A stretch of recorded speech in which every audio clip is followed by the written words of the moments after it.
বিরোধীদের ওপর যেখানেই হামলা হবে সেখানেই প্রতিরোধ গড়ে তোলার হুঁশিয়ারি দিয়েছেন জামায়াত ইসলামীর আমির ডক্টর শফিকুর রহমান।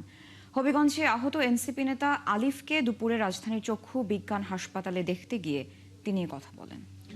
সকালে আরেকটি অনুষ্ঠানে বিরোধী দলীয় নেতা দাবি করেন, চাঁদাবাজি, দুর্নীতি সহ নানা কারণে নৈতিক দিক থেকে দেশ পরিচালনার অধিকার হারিয়েছে বর্তমান সরকার। আরো জানাচ্ছেন শাহিদুজ্জামান সাকিব। বিকেলে রাজধানীর চক্ষুবিজ্ঞান ইনস্টিটিউশনে হবিগঞ্জে আহত এনসিপি নেতা আলিফকে দেখতে যান জামায়াতের আমির ও বিরোধী দলীয় নেতা শফিকুর রহমান। এ সময় তার সুস্থতা কামনায় দোয়া করেন তিনি।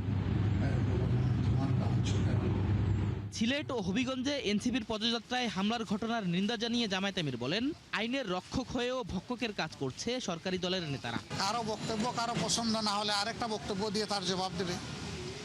আর তিনি যদি কোনো গুরুতর অপরাধ করে থাকেন তাইলে আইনের আশ্রয় নেবে, কিন্তু নিজের হাতে আইন তুলে নেওয়ার অধিকার তো কেউ কাউকে দেয়নি।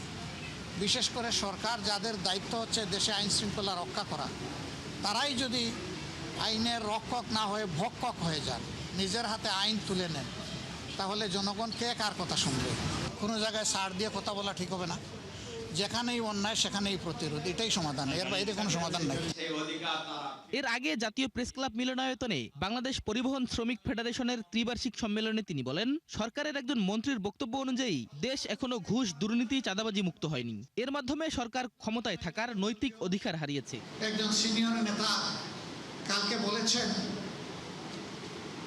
যে আমরা হতাশ, 5 মাসের এই সরকারের সময় দুর্নীতি বন্ধ করা যায়নি, বরঞ্চ দুর্নীতি বৃদ্ধি পেয়েছে। তার বাসায় সবাই দুর্নীতিতে লিপ্ত, একজন ছাড়া তিনি তারেক রহমান সাহেব।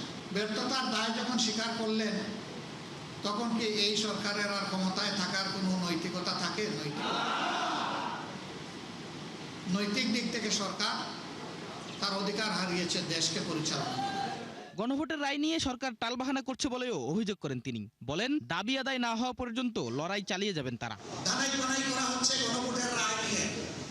আমাদের স্পষ্ট কথা, এই রায় মানতে হবে। 70 বার জনগণ রায় দিয়েছে।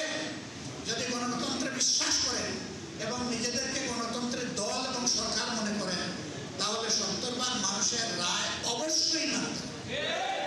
এই রায় অস্বীকার করার মানে হচ্ছে জনগণকে অপমান করা।